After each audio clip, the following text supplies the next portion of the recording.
있는지 2장 8절에서부터 교도하도록 하겠습니다. 서머나 교회 사자에게 편지하라. 처음이면 마지막이요 죽었다가 살아나신 이가 이르시되 내가 내 환난과 궁핍을 알거니와 실상은 내가 부요한 자라. 자칭 유대인이라 하는 자들의 비방도 알거니와 실상은 유대인이 아니요 사탄의 회당이라. 너는 장차 받을 고난을 두려워하지 말라. 볼지어다 마귀가 장차 너희 가운데에서 몇 사람을 옥에 던져 시험을 받게 하리니 너희가 10일 동안 환난을 받으리라. 내가 죽도록 충성하라. 그리하면 내가 생명의 관을 내게 주리라. 귀 있는 자는 성령이 교회들에게 하시는 말씀을 들을지어다. 이기는 자는 둘째 사망의 해를 받지 아니하리라. 아멘. 두 번째 일곱 교회 중에서 서머나 교회에 대한 말씀을 보겠습니다. 에베소 교회와 달리 서머나 교회는 큰 환난과 핍박이 있음에도 불구하고 신앙의 절개를 지켜서 하나님 앞에 우리 주님으로부터 칭찬 들었던 교회예요. 그러니까 대단한 교회죠.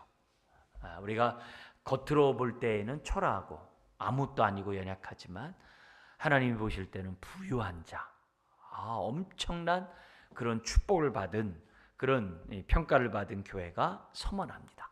그러니까 이런 서머나의 교회의 말씀을 통해서 우리의 삶이 환경이 어떠하든지 많은 어려운 일들, 힘든 일, 고난이 우리들의 삶에 있다 할지라도 믿음의 부유한 자, 하나님 앞에 칭찬 듣는 저와 여러분들이 되어야 될 줄 믿습니다. 이 서머나 교회는 에베소보다 더 북쪽이에요. 이렇게 좀 더 해안가에 그 북쪽에 있는 그 도시고 항구 도시이기 때문에 무역업이 있는 곳에는 항상 돈과 함께 우상이 아주 이렇게 왕성한 문화교류가 많이 일어나고 돈이 있기 때문에 그런 우상 숭배들이 굉장히 이렇게 아주 활발한 동네가 아닐 수가 없습니다. 고린도 교회도 마찬가지고 다 그래요. 이 에베소 교회도 아데미 여신상, 풍요의 번영의 그런 신도 아주 그렇게 아주 많았던 그런 동네가 이 서머나입니다. 뿐만 아니라 정치적으로도 여기가 풍요를 누리기 위해서, 원래 풍요가 있는 사람 더 누리려고 하잖아요. 그래서 그런지 황제 숭배를 아주 자처하고 거기에 아주 혈안이 되었던 이 도시국가였다. 서머나가 그 당시에 그 황제에게 숭배를 드린다는 얘기는 충성함으로 로마의 혜택을 받겠다는 거예요. 근데 황제 숭배를 안 하면 불충성한 자로 찍히고 혜택을 못 받아요. 그 당시 혜택을 못 받으면 그건 거의 죽은 목숨이죠. 그래가지고 자기네 이렇게 많은 신전들이 있을 거 아닙니까? 많은 아데미 여신상을 비롯한 많은 신전들이 있을 텐데 그 신전에 가기 전에 황제에게 내가 제사를 드렸다고 하는 그 증을 가지고 자기가 원하는 신전에 이렇게 들어갈 수 있을 정도로 굉장히 그런 기록들이 있어요. 그러니까 이게 얼마나 정치적으로 민감한 그런 지역이 서머나였고 거기에 이제 교회가 있는 거죠. 그리고 그 교회는 너무나도 바깥으로 볼 때는 초라하기 짝이 없는 그런 모습의 이제 교회였다는 것을 이제 보게 됩니다. 그러나 이 도시가 여러분도 이제 들은 바 있는 사도 요한의 제자인 폴리갑이 있거든요. 그 폴리갑이 안식일날 유대인의 주동에 의해서 순교를 당한 그런 이 교회가 이제 서머나 교회였다는 것을 이제 기본적으로 염두에 두시면 오늘 말씀 이해하는데 많이 도움이 됩니다. 여러분, 일곱 교회는 대표 교회고요. 일곱 교회에 우리 주님이 다 그들 가운데 계시다는 것을 잊어서는 안 돼요. 그러니까 서머나 같이 성령 충만한 교회도 함께 하셨고, 그 다음에 욕을 아주 바가지로 먹는 여러 그런 다른 교회들도 우리 주님이 그 가운데 함께 계신다는 사실, 그리고 일곱 뼈를 붙잡고 있다는 사실을 잊으시면 안 됩니다.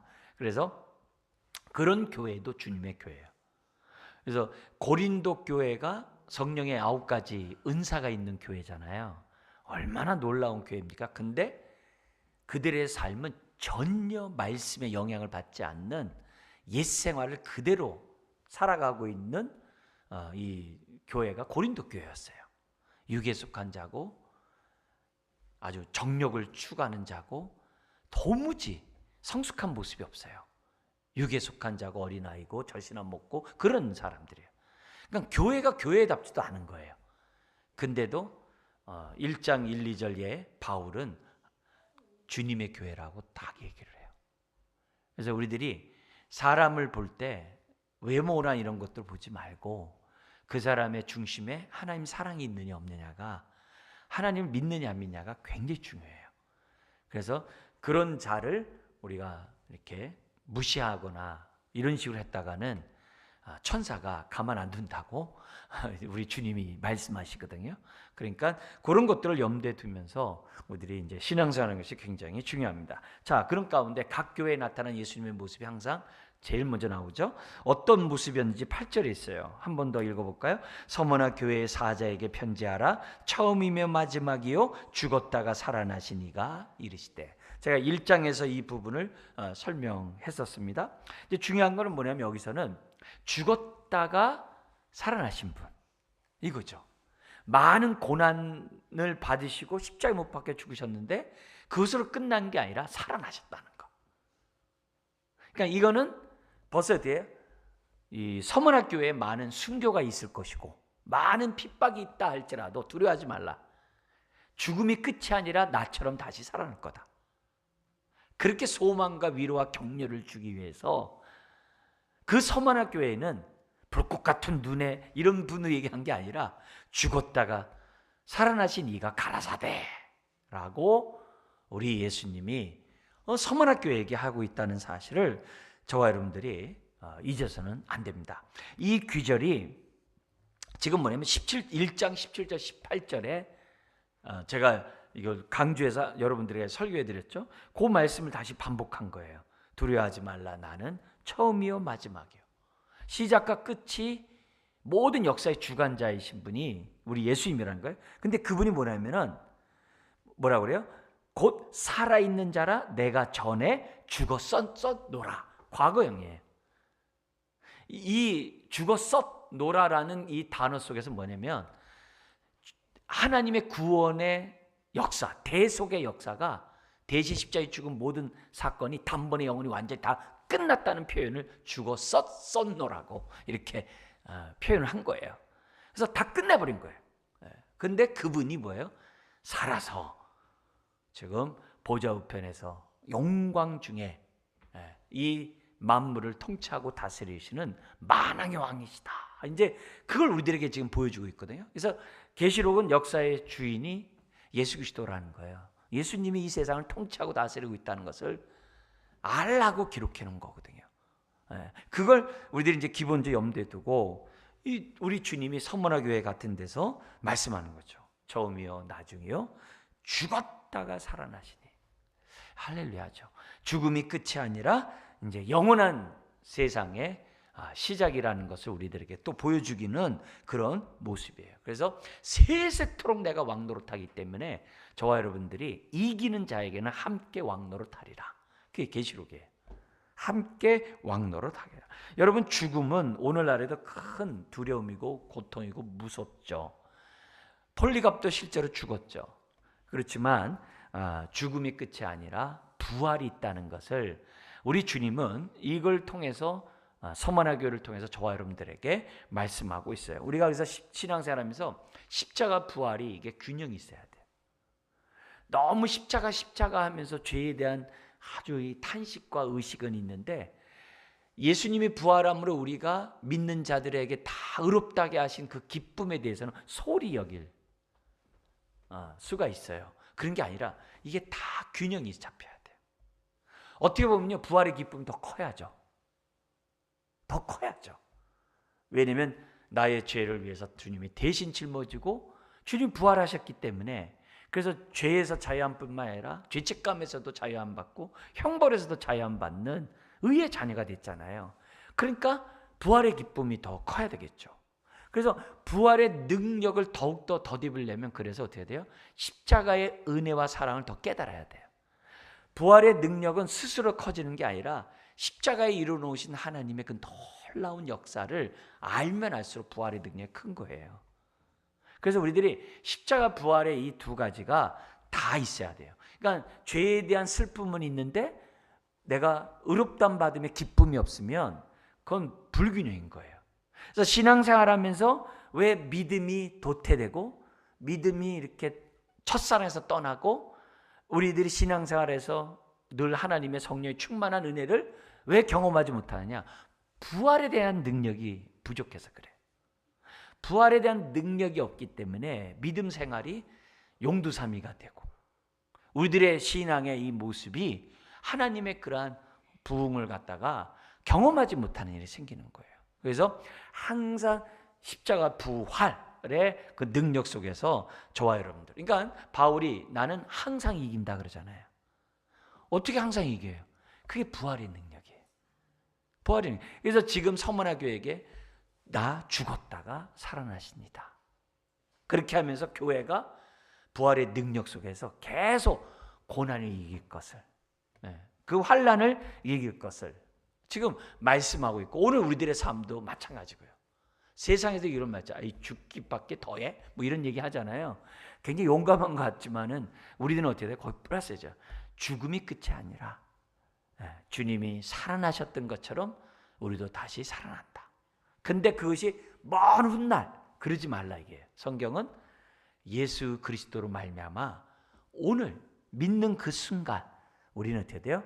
부활의 생명을 경험하는 자들이 됐다는 거예요. 그게 우리 지난주에 우리가 에베소 교회를 말하면서 뭐라고 얘기해요? 우리들에게 이기는 자에게 생명나무의 열매를 주리라.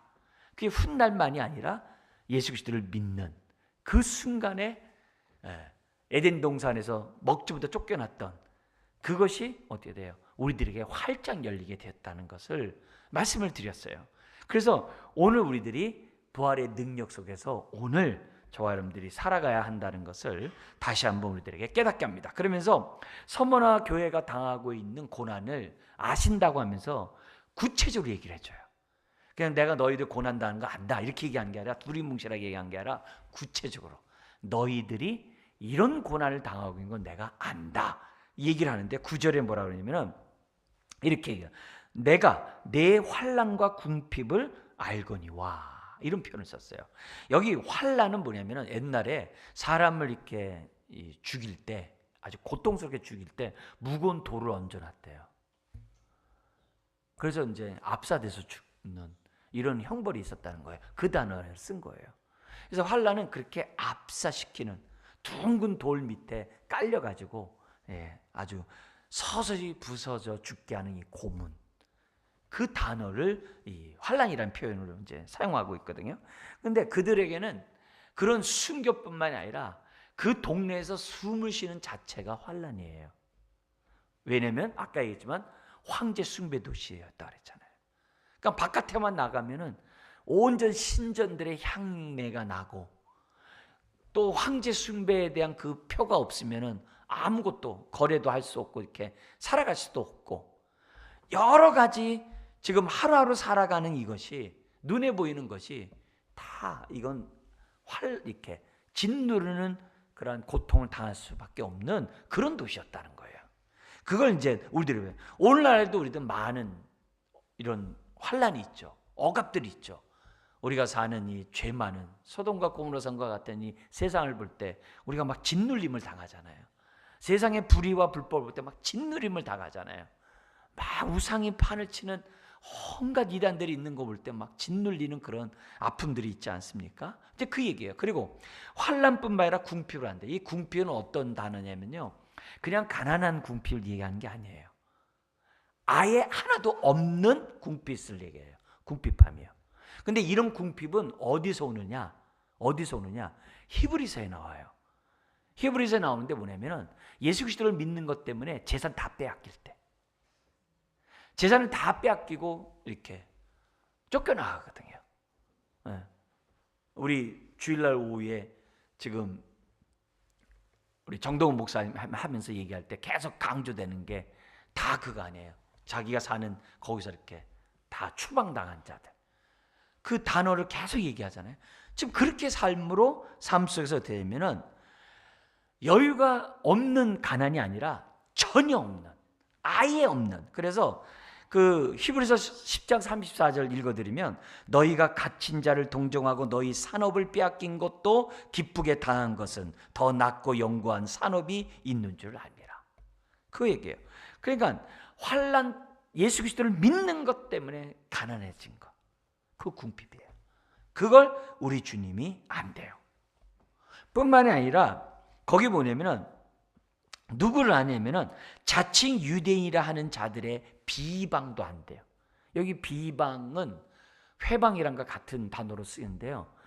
그 사자가 사냥을 한 다음에 숨통을 이렇게 딱 해가 숨통 끊어놓잖아요. 그런 비방이에요. 그러니까 얼마나 힘든 거예요. 사람들의 그러한 조롱과 이런 것에 의해서 지금 어떻게 돼요? 중상모략이나 이런 걸 통해서 지금 고통을 당하고 있는 그 비방을 아신대. 누구로부터요? 유대인.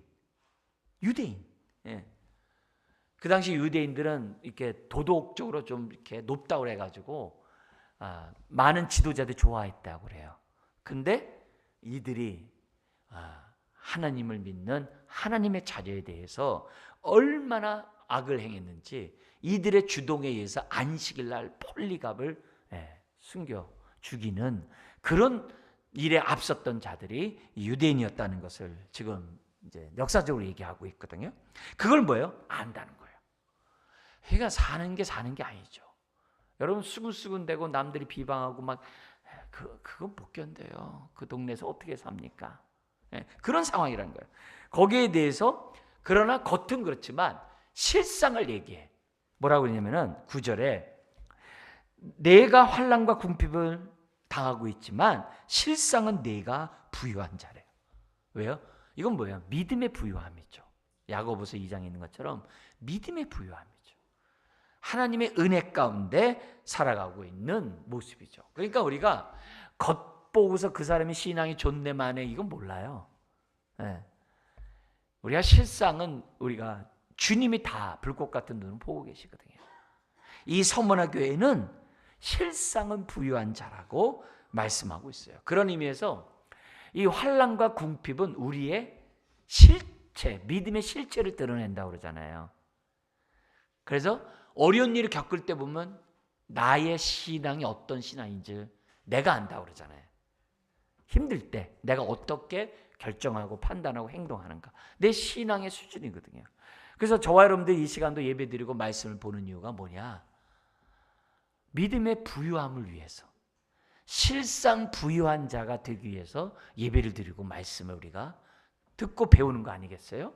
그래서 그런 의미에서 우리가 하나님 앞에서 내가 중대한 일을 결정하고 내가 가장 가치 있게 여기는 그것이 내 믿음에 어떤 관계가 있는가를 보라는 거예요. 신앙 좋다고 하면서 기껏 결정했는데 세상적인 사람과 별반 다를 바 없다. 그러면 그건 내가 겉으로는 막 이렇게 좋은 것 같아도 에베소 교회가 첫사랑 없는 교회처럼 믿음에 부유하지 않는 가운데 있는 저와 여러분들이라는 거죠. 그래서 그런 의미에서 누굴 탓하지 말고 내 모습만 보면 돼요. 나는 주님 앞에서 믿음이 부유한 자인가 아니면 믿음이 가난한 자처럼 나는 행동하는가. 그거를 우리들에게 지금 보여주고 있어요. 그런 가운데 구약에 제일 많이 우리 주님이 경계했던 게 저거예요. 원망과 불평과 교만. 그 앞자를 따서 외우라고 그랬죠. 원, 불, 교 해가지고서 이 원망과 불평하는 그 자체는 교만으로부터 온 건데 그건 믿음의 부유함과 상관이 없다는 거예요. 그러니까 40년 광야를 지났어도 원망과 불평이 끊이질 않았어요. 그들은 믿음의 부유함과 상관이 없었기 때문에 광야에 쓰러진 거거든요. 그래서 우리들이 이 부분을 알아야 하는 거죠. 뿐만 아니라 유대인 그들은 사단의 회당이래요. 실상은 사단. 어떻게 선민이라고 하는 유대인이 사단의 앞잡이가 되냐 이게요. 그럴 수 있다는 거예요. 능히 예수님을 죽인 것부터 시작해가지고 교회를 핍박하는 사람은 교회를 아는 자들이 핍박하는 거예요. 우리 6.25 때 이런 예들이 있잖아요.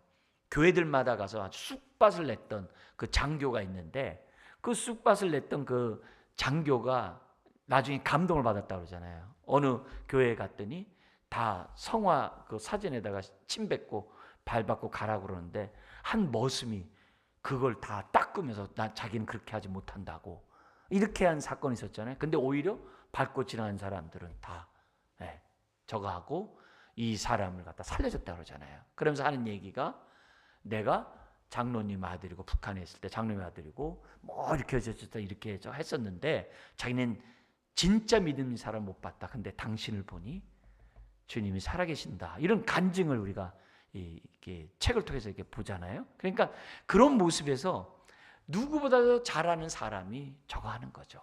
항상. 그래서 누구의 잘못을 찝는 사람은 그 사람도 비슷하다는 거예요. 그래서 우리나라 보세요. 막 여당 야당 막 맨 법조인들만 가득해가지고 아주 시끄럽잖아요.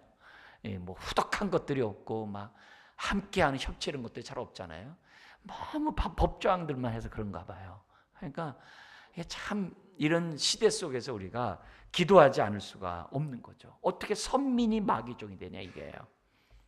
어떻게 이거 우리가 그럴 수 있다는 거예요. 그럴 수 있다는 거예요. 그래서 우리들이 신앙생활하면서 올바로 우리가 신앙생활해야지. 저나 여러분들이 어떻게 돼요? 가룟 유다 같이 마귀의 종이 되면 안 되거든요.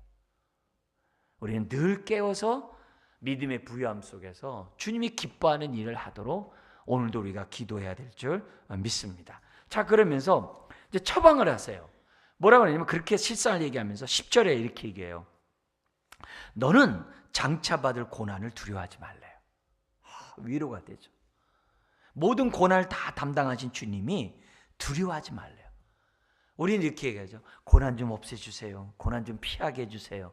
고난 좀 지나가게 해주세요. 믿습니다. 이러는데 우리 주님 뭐냐면 그런 기도를 얘기하는 게 아니라 고난을 당하더라도 두려워하지 말래요. 왜냐면 내가 너와 함께하고 감당치 못할 시험은 주지 않는다고 그랬거든요. 그걸 믿고 고난을 잘 이렇게 당해. 그러면 고난이 주는 유익이 있으니까 받으라고 하는 것이지. 무익하면 뭐하러 고난 받으라고 했어요. 고난을 통해서 주시는 하나님의 뜻이 있으니까 그 뜻을 이루기 위해서 감내하라고 그러는 거잖아요. 그러니까 너에게 있는 그 고난을 두려워하지 마라. 내가 죽었다가 살아난 자다. 그러면서 볼지어다 마귀가 장차 너희 가운데서 몇 사람을 옥에 던져 시험을 받게 하리니. 여러분, 주님은 때로는 마귀의 시험을 교회에 허락하기도 해요. 저와 여러분들에게 시험을 허락하기도 하세요. 근데 항상 주님은 선한 목자거든요. 선한 목자는 뭐예요? 선한 뜻이 있는 분이에요. 우리에게 좋은 걸 주시는 분이라는 거예요. 선한 길로 인도하는 분이거든요. 그분이 고난을 줄 때에는 고난에 유익이 있다는 거예요. 시편 119편처럼 고난이 있으므로 내가 말씀 앞에 나아갔고 말씀을 붙잡고 말씀을 깨달으면서 자기가 살아났다고 얘기하잖아요. 고난이 없기 전에는 기도도 안 하고 말씀도 안 보다가 내 인생이 고난을 통해서 말씀을 본다고 그러잖아요. 그렇다는 거예요. 그래서 이게 뭐냐면 하나님께서는 어떻게 돼요? 시험을 갖다가 때로는 허락하고요. 허락할 때는 우리에게 선한 목적이 있다는 것을 생각하라는 거예요. 선한 목적이. 그래서 우리 주님이 모든 시험을 다 이기시면서 뭐라고 했냐면은 시험 당하는 자들 내가 능히 도와주리라 그러셨어요. 왜요? 주님이 다 받아보셨거든요. 그래서 그런 A라는 사람이 당하는 그 시험 다 받아보셨어요. 그러니까 그것을 내가 감당할 수 있도록 내가 도와주겠다. 감당하지 못할 때는 피할 길을 너에게 줄 것이다. 그러면서 뭐라고 했냐면은 너희가 받는 환난은 10일이래요. 뭐예요? 환난의 끝이 있다는 거예요.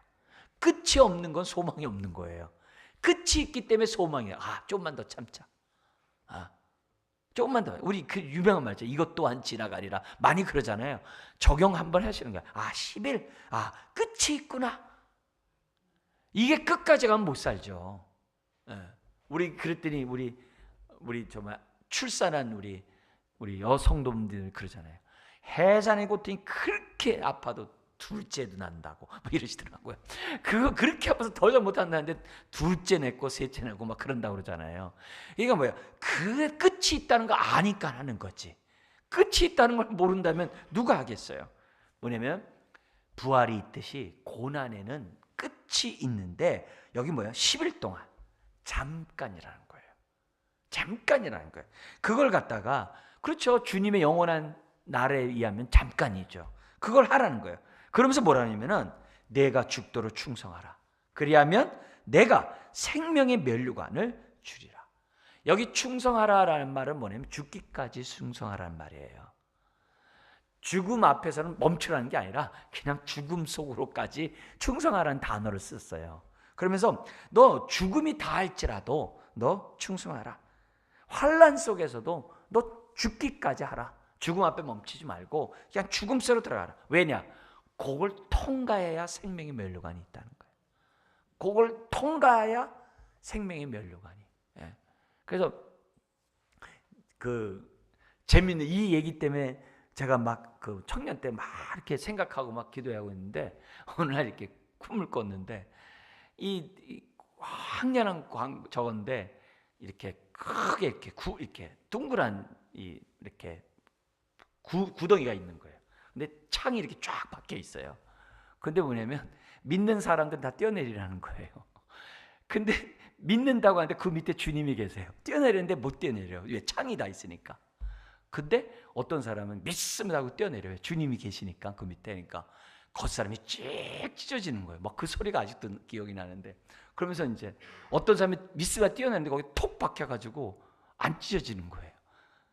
그냥 형식적으로 믿은 사람은 그냥 거기서 그냥 바람에 날리고, 믿는다는 사람은 겉사람이 쭉 찢어지면서 속사람이 들어가는 거. 이렇게 성경 없는 얘기예요. 그냥 제가 뭐냐면 어떻게 되는가 이렇게 저하고 있을 때 이렇게 깨달은 그런, 그러니까 의미가 있더라고요. 그래서 겉사람은 후피하지만 속사람은 날로 새롭다 그러더니 이런 건가? 이렇게 어렸을 때 제가 생각한 그런 경험이 있거든요. 그러니까 이게 뭐냐면 그걸 끝나면 우리가 생명의 면류관을 우리가 받는다라고 기록하고 있어요. 그러니까 이 교회는 책망하는데 책망할 것이 왜 없겠어요. 그렇지만 지금은 위로를 받아야 되고 격려를 받아야 될 순간이었기 때문에 죽음을 두려워하지 말라고 말씀해요.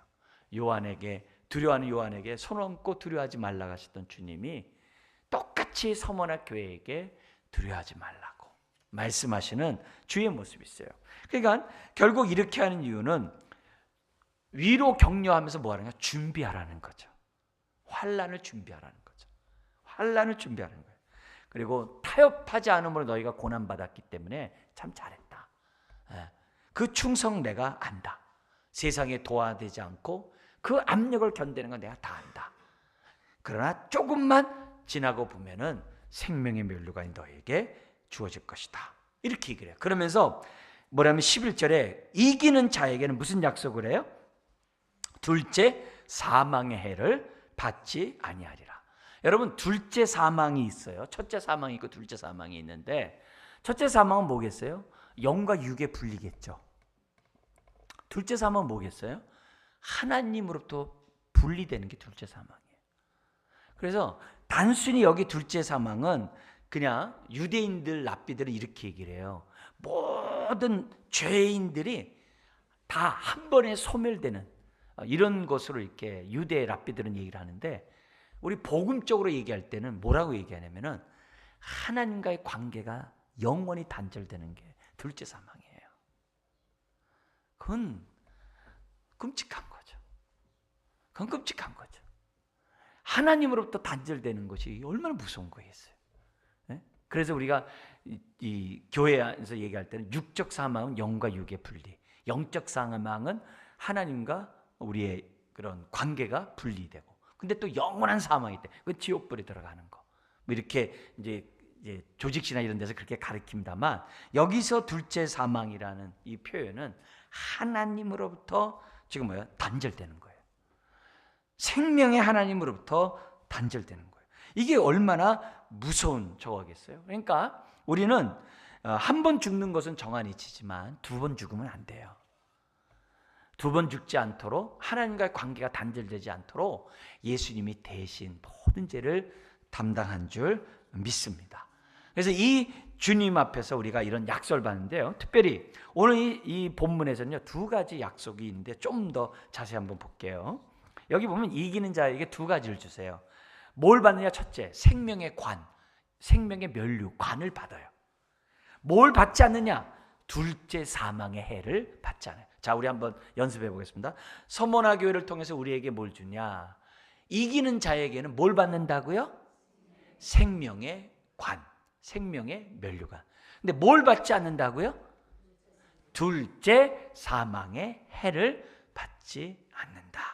네, 그렇게 돼 있어요. 근데 여기 사망은 우리가 말하는 이렇게 목숨, 이렇게 죽음 얘기하는 게 아니라 하나님과의 분리, 단절을 말한다.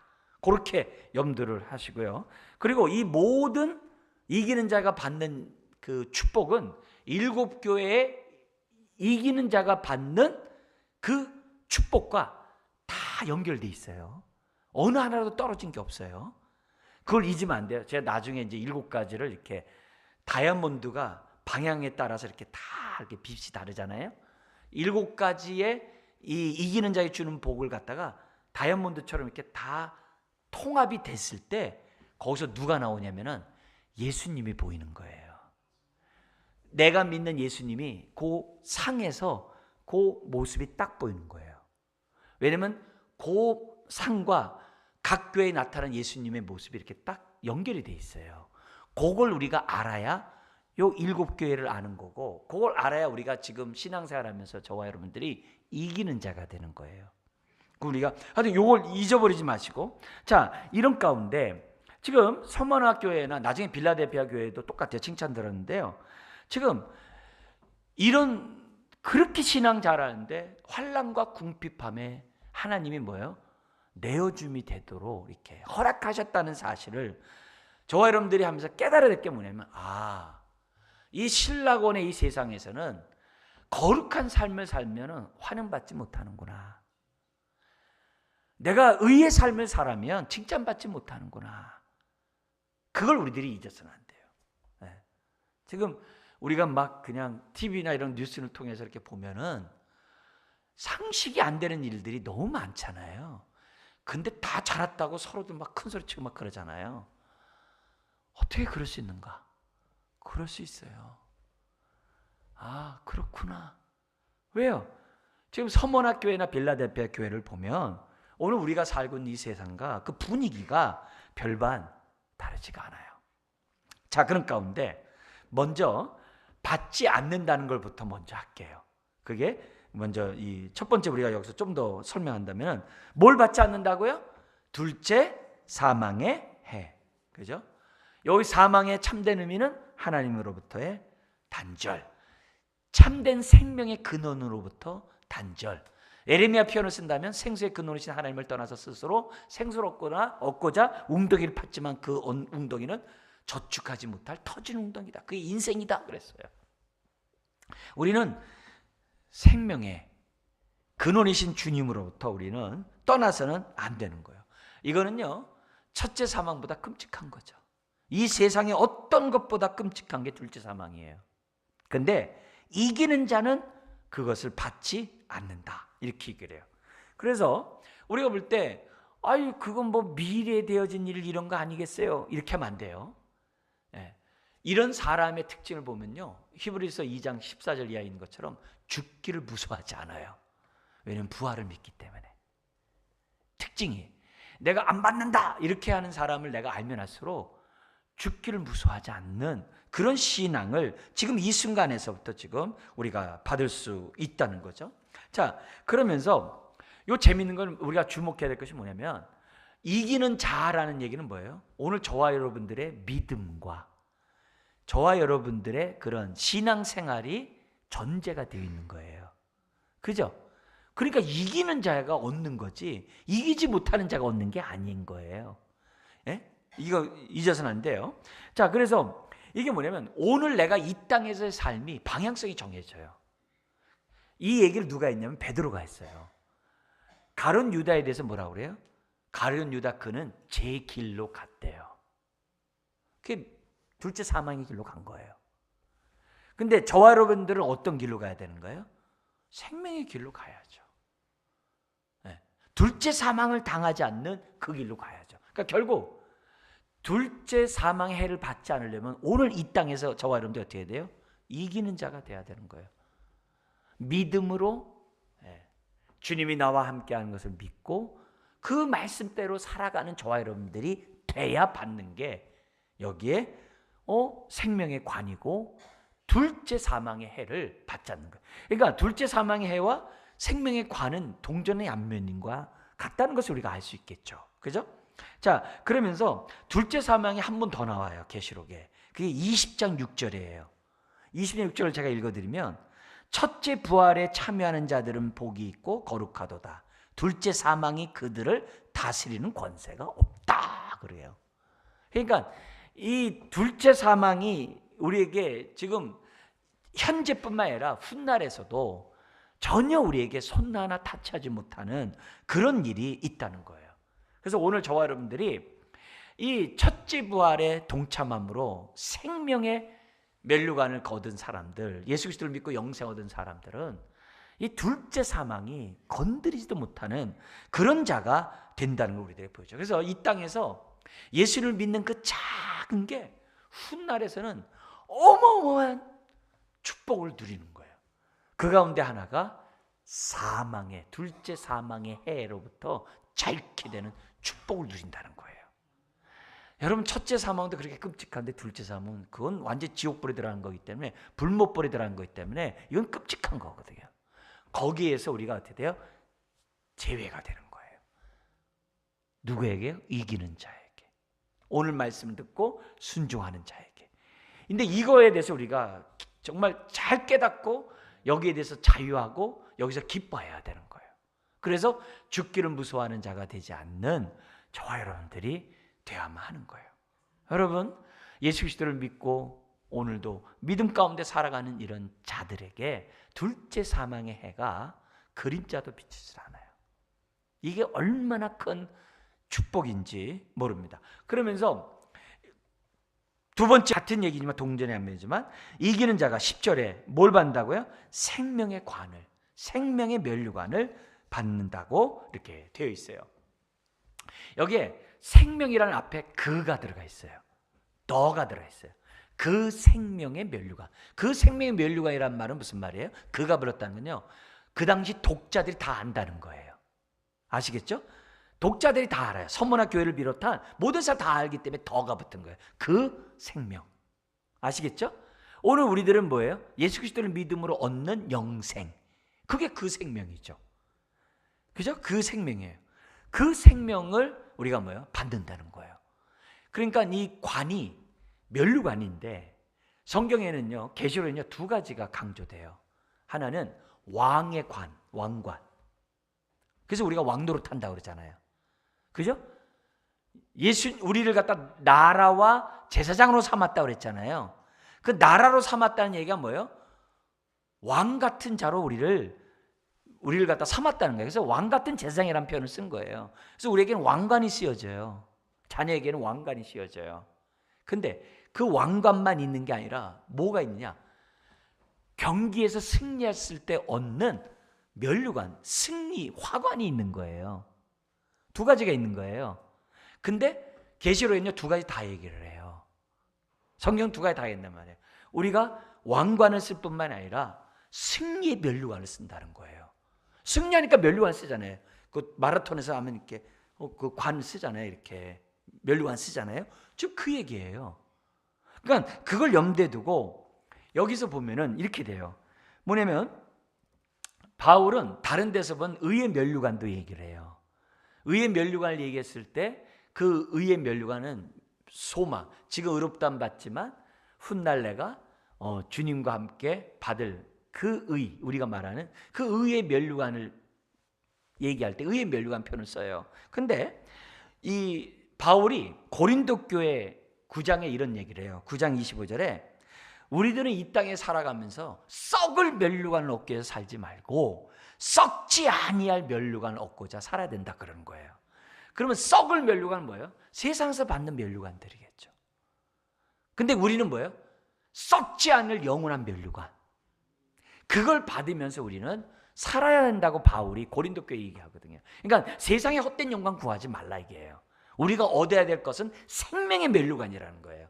근데 그 생명의 면류관은 누가 쓰느냐? 이기는 자가 쓰는 거예요. 그러면 생명의 면류관이면 이 말이 무슨 말이냐? 이게 동격이에요. 원문은 뭐 이렇게 되냐면은 이기는 자에게 면류관을 주리라. 근데 어떤 면류관이냐? 그 생명의 면류관. 아시겠어요? 면류관은 그 생명을 말하는 거예요. 생명 따로 면류관 따로가 아니라 면류관이 그 생명이라는 표현을 갖다가 그렇게 쓴 거예요. 동격의 그런 소유격이라고 그래요. 그 같은 얘기예요. 그러니까 면류관을 쓰는데 그 생명, 영생의 그 면류관을 쓴다라고 얘기해요. 그래서 써가지고 어떤 일이 벌어지냐면요. 계시록 4장 10절 한번 넘어가 볼게요. 우리 한번 규절 보면 재밌는 얘기가 있습니다. 거기 보면은 같이 한번 4장 10절 읽겠습니다. 24 장로들이 보좌에 앉으신 이 앞에 엎드려 세세토록 살아계시는 이에게 경배하고 자기의 면류관을 보좌 앞에 드리며 이르되. 이게 성부 하나님께 24 장로들이 자기네들이 받고 있던 면류관. 그 면류관은 무슨 면류관이었어요? 왕의 면류관이면서 승리의 면류관이겠죠. 그걸 벗어놓고서 뭐예요? 이 모든 게 주님의 영광, 은혜입니다. 이렇게 찬양한다는 거예요. 그러니까 여기서 보면 두 가지 면류관이 다 들어간 표현이겠죠. 그러니까 이런 부분에서 우리가 신앙생활하는 데 있어서 이 생명의 면류관에 대한 이 생각을 저와 여러분들이 이제 기억하면서 우리가 왕의 면류관은 두 가지 의미라고 했어요. 우리 앞에서 1장에 뭐라 했어요? 내가 예수 그리스도를 나의 왕으로 모시고 주님으로 모시고 그분의 통치를 받는 것. 그게 나라로 부름받은 저와 여러분들이, 왕 같은 제사장인 저와 여러분들이 무엇보다 주님의 통치를 받아야 돼요.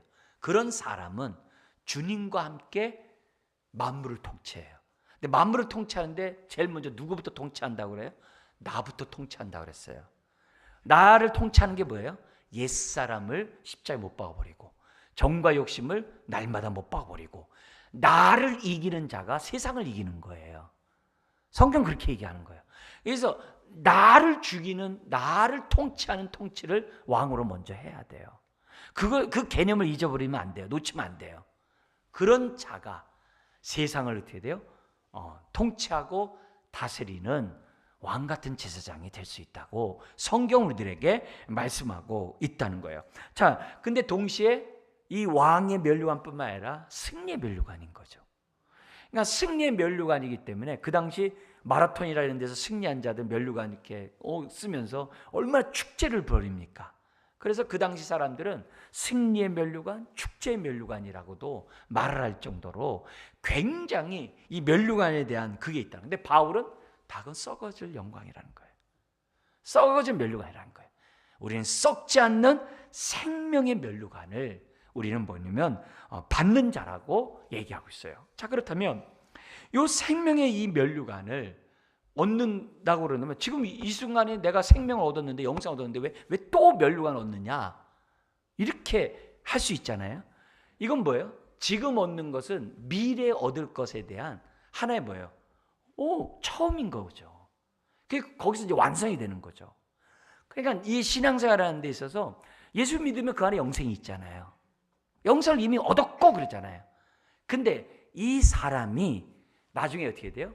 최후 승리를, 면류관을 받는 자가 되게 한다는 거예요. 근데 지금과 최후 승리 사이에 뭐가 있느냐?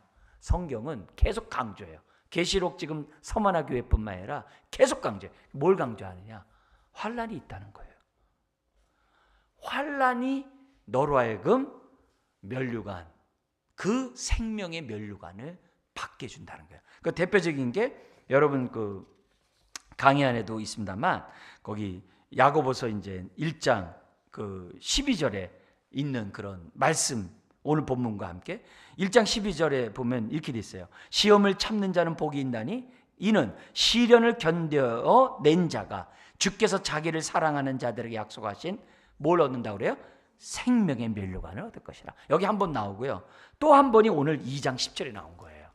2장 10절 우리 한 번 더 서문학교회 계시록 2장 10절 한 번 더 우리 읽겠습니다. 너는 장차 받을 고난을 두려워하지 말라. 볼지어다 마귀가 장차 너희 가운데에서 몇 사람을 오게 던져 시험을 받게 하리니 너희가 10일 동안 환난을 받으리라. 그 다음 내가 죽도록 충성하라. 그리하면 내가 생명의 관을 내게 주리라. 지금 서문학교회는 생명의 면류관을 얻기 위해서 뭘 통과해야 돼요? 받을 고난을 통과해야 되는 거예요. 그러면 우리 하나님은 뭐 하실까요? 이걸 통과하도록 성령님을 보내주신 거예요. 그래서 그 영생을 받은 사람은 최후 승리를 얻도록 성령님이 옆에서 우리에게 역사하신다는 것이 성경의 가르침인 것이죠. 그래서 그런 의미에서 오늘의 우리들에게 신앙생활하는 저와 여러분들에게는 지금의 영생과 훗날에 누릴 영원한 면류관의 영생과 같은 건데 그 사이에 뭐가 있다? 환난과 고난과 궁핍함이 우리에게 있다. 그렇지만 그걸 통해서 옛사람이 벗어지고 새 사람을 덧입는 저와 여러분들이 된다는 것이 성경에 기록된 말씀이에요.